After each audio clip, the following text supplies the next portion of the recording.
लालू राबड़ी परिवार में तेजस्वी और रोहिणी की लड़ाई जब से सड़क पर आई है, पिछले 3 दिन से हर रोज कोई ना कोई विवादित कहानी सामने आ रही है। अब एक नए सोशल मीडिया पोस्ट में रोहिणी ने परिवार के जहरीले इंसान का जिक्र किया है और इस पोस्ट में एक बार फिर से रोहिणी का दर्द दिखा। इस बार भी बिना नाम लिए रोहिणी ने छोटे भाई तेजस्वी यादव पर निशाना साधते हुए लिखा, परिवार में एक ऐसा जहरीला इंसान जरूर होता है जिसको आप कितनी भी इज्जत दे दो, कितना ही सम्मान दे दो, लेकिन वो आपकी इज्जत कभी नहीं करेगा और बेचारा बनकर आप पर ही सारे इल्जाम लगाता रहेगा। जब उसको आपसे कोई स्वार्थ होगा तो वो 2-3 दिन पहले ऐसा व्यवहार करेगा जैसा कि कुछ हुआ ही नहीं, और जैसे ही उसका काम निकल जाएगा वो फिर से अपनी औकात दिखा ही देगा। ऐसे लोगों से सतर्क रहिए। रोहिणी ने ये पोस्ट अपनी बड़ी बहन मीसा भारती से मिलने के कुछ घंटों बाद किया। बहन मीसा भारती से मुलाकात कर लौटते वक्त जब रोहिणी से सवाल किया गया कि उन पर चप्पल किसने फेंकी, तो इस सवाल के जवाब में रोहिणी ने कहा, रोहिणी जी चप्पल आप ये बात जाकर के तेजस्वी यादव किसके शह पे हुआ है उनसे जाके पूछिए, संजय यादव से पूछिए, एक और लड़के का क्या नाम था, रमेश से जाके पूछिए। जनशक्ति जनता दल के हैंडल से अपनी पोस्ट में तेज प्रताप यादव ने छोटे भाई तेजस्वी यादव पर भी करारा प्रहार किया। तेज प्रताप ने लिखा है कि तेजस्वी ने जयचंद रूपी षड्यंत्रकारियों को हमारे परिवार में इस तरह घुसने दिया कि पूरा परिवार बिखर गया है। आरजेडी परिवार तार-तार हो गया है और ये सब सिर्फ इसलिए क्योंकि कुछ लोग पार्टी को हड़पने के लालच में थे। तेज प्रताप ने अपील करते हुए लिखा कि बिहार की सभी माताओं, बहनों, भाइयों और बेटियों से हाथ जोड़कर विनती है कि इन घटनाओं पर चुप मत रहिए। आरजेडी के नेतृत्व से जवाब मांगिए। जब मलाई बांटने का समय था तो सब कतार बनाकर बैठे थे, तो आज मेरे परिवार के टूटने पर ये सब चुप क्यों हैं? ये सवाल भी वो पूछ रहे हैं। और आज मेरा घर संकट में है, माता पिता असुरक्षित हैं, मेरी बहनें घर छोड़कर चली गई हैं, पूरा का पूरा परिवार पीड़ा से गुजर रहा है। जनता मालिक से आग्रह है, इन जयचंदों को पहचानिए, इनसे सवाल कीजिए, लोकतांत्रिक तरीके से घेराव कीजिए। लालू परिवार के ड्रामे पर राजनीतिक प्रतिक्रियाएं भी आई। तेजस्वी यादव का जो दम्भ और अहंकार है वो परिवार को बांध नहीं पाया। बीजेपी के आईटी सेल के चीफ अमित मालवीय ने एक्स पर अपनी पोस्ट में लिखा कि तेजस्वी यादव का अपनी बहन रोहिणी यादव पर चप्पल उठाना किसी भी स्थिति में उचित नहीं ठहराया जा सकता। जो कुछ आज सामने आ रहा है वो कोई संयोग नहीं, ये उसी परिवार के पतन की कहानी है जिसने कभी लाखों परिवारों को दर्द दिया था। कर्म न तो भूलता है न माफ करता है।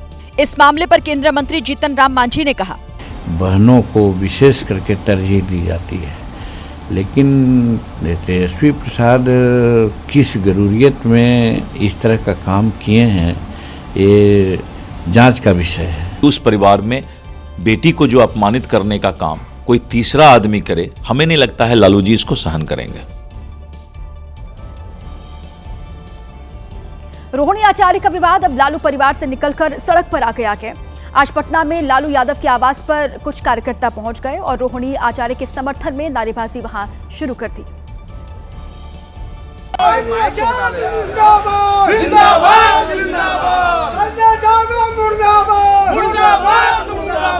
रोहिणी आचार्य के समर्थन में और संजय यादव के विरोध में नारेबाजी करते हुए ये समर्थक लालू यादव के आवास तक पहुंच गए।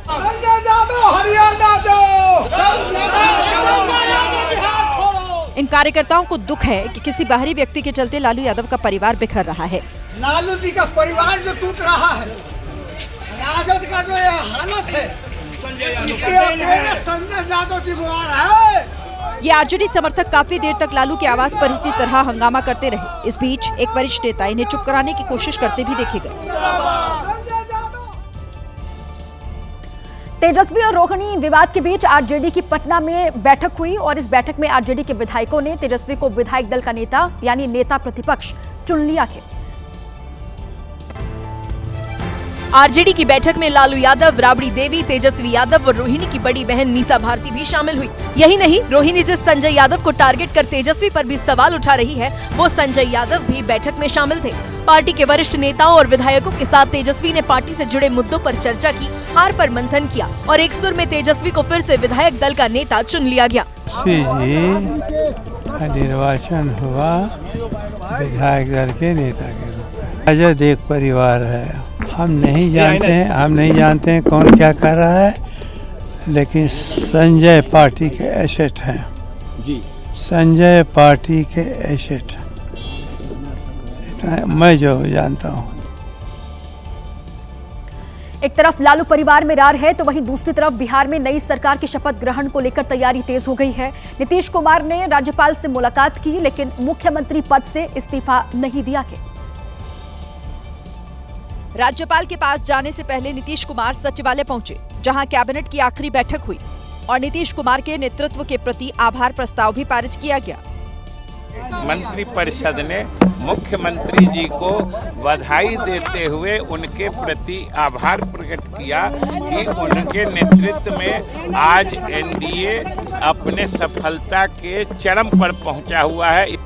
अब 19 नवंबर को सुबह 10 बजे बीजेपी विधायक दल की बैठक होगी, जिसमें बीजेपी अपना विधायक दल का नेता चुनेगी और माना जा रहा है कि 20 नवंबर को पटना के गांधी मैदान में नई सरकार का शपथ ग्रहण कार्यक्रम होगा, जिसकी तैयारी तेज हो गई है। 20 तारीख को शपथ ग्रहण होगा, प्राइम मिनिस्टर भी वहां जाएंगे, हम लोगों को भी जाने के लिए कहा गया है। सूत्र बता रहे हैं कि शपथ ग्रहण समारोह में एनडीए शासित राज्यों के मुख्यमंत्रियों को भी न्योता भेजा जाएगा। पटना के ऐतिहासिक गांधी मैदान में शपथ ग्रहण समारोह को लेकर तैयारियां जोरों पर हैं, लेकिन सवाल अब भी वही है कि क्या नीतीश कुमार ही मुख्यमंत्री बनेंगे या फिर कोई सरप्राइज हो सकता है। गांधी मैदान में 1 लाख से ज्यादा लोगों के पहुंचने की संभावना है, जिसको लेकर युद्ध स्तर पर तैयारियां की जा रही हैं। जेडीयू के नेता लगातार ये कहते आ रहे हैं कि मुख्यमंत्री नीतीश कुमार ही होंगे। नीतीश ही मुख्यमंत्री होंगे, एकदम श्योर। 20 तारीख को शपथ ग्रहण है, एकदम श्योर, जो मुझे सुनने में मिला है। लेकिन बीजेपी के बड़े नेता अभी भी खुलकर कुछ नहीं कह रहे। वो हमारे सामूहिक नेतृत्व का जो निर्णय होता है उसके हिसाब से सारी प्रक्रिया बढ़ती है और आप लोग को बहुत जल्द बिहार के अंदर सुशासन से समृद्धि वाली सरकार, अब चरित्र की राजनीति करने वाली सरकार, चतुराई की राजनीति करने वाले से बिहार को मुक्ति मिला है। अब सबकी नजरें 20 नवंबर की तारीख पर टिकी हैं और तभी साफ होगा कि बिहार का भविष्य क्या रहने वाला है। इधर मुख्यमंत्री के चेहरे को लेकर एनडीए में फिर से हलचल बढ़ गई है, तो उधर पप्पू यादव ने नीतीश कुमार के सामने फिर से वही पुराना ऑफर पेश कर दिया है। पप्पू यादव का कहना है कि बीजेपी नीतीश कुमार की जगह अपना सीएम बनाना चाहती है। यही वजह है कि नीतीश कुमार ने मुख्यमंत्री पद से इस्तीफा नहीं दिया। नीतीश कुमार जी को ये मुख्यमंत्री नहीं बनाना चाहते हैं। अभी भी वो कई दलों को तोड़ने के लिए बीजेपी लगे हुए हैं, वार्ता उनकी चल रही है। पप्पू यादव कह रहे हैं कि जेडीयू बीजेपी को छोड़ दे और महागठबंधन के साथ मिलकर सरकार बना ले। 19 तारीख के पहले नीतीश कुमार जी महागठबंधन अपने परिवार, नीतीश कुमार जी 5 साल इंडिया गठबंधन के साथ बिना शर्त के, बिना लेट किए 5 साल के लिए नीतीश कुमार जी को आप एक्सेप्ट कर लीजिए। हालांकि जेडीयू कह रही है कि नीतीश कुमार एनडीए के साथ ही रहेंगे और पूरे 5 साल सरकार चलाएंगे।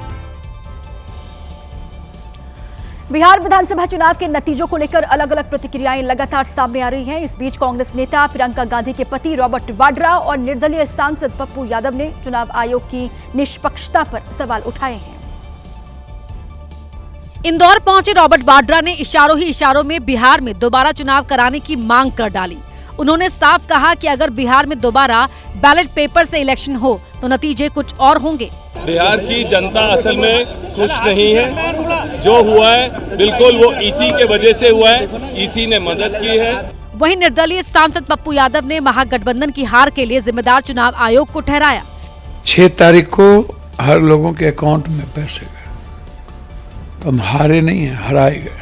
दरअसल बिहार चुनाव में एनडीए ने शानदार प्रदर्शन करते हुए 200 से अधिक सीटों पर जीत हासिल की थी, जबकि महागठबंधन को करारी हार का सामना करना पड़ा था, जिसके बाद कांग्रेस, आरजेडी समेत कई दलों के नेता चुनाव आयोग पर सवाल उठा रहे हैं।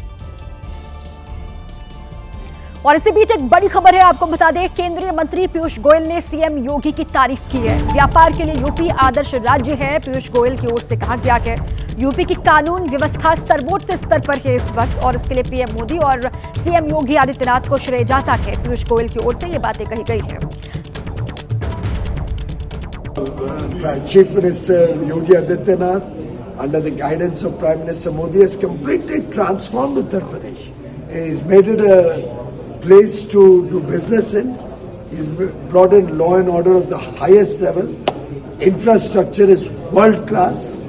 The people there are charged. They want to make a better future for their children, for their families.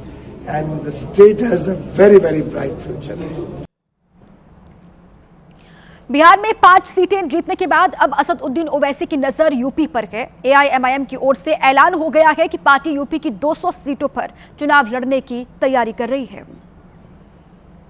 Owaisi 21 और 22 नवंबर को बिहार के सीमांचल में रहेंगे, जहां उनकी पार्टी ने 5 सीटों पर जीत दर्ज की है।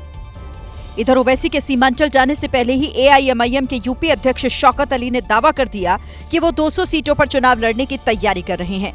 इसे लेकर समाजवादी पार्टी के कुछ नेता अखिलेश यादव से बात करने वाले हैं। मेरी राय यही है कि गठबंधन में उनको रहना चाहिए। जाहिर है मैं अपने राष्ट्रीय अध्यक्ष से खुल के बात करता हूँ और करूंगा भी।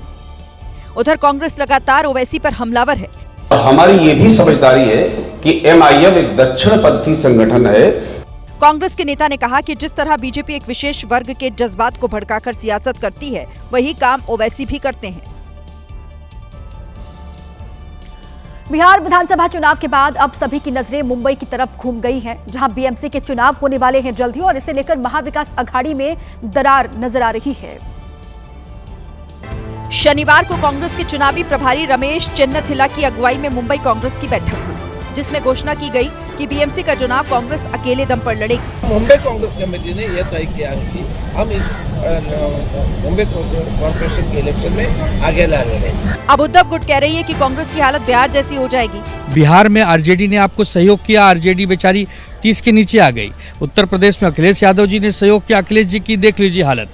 एक हम ही तो हैं जो आपके अपने हैं, अगर आप हमें भी अपना नहीं समझेंगे तो कोई बात नहीं, आपकी मर्जी। कोर्ट के आदेश के अनुसार बीएमसी चुनाव अब जनवरी 2026 के अंत तक करवाना होगा।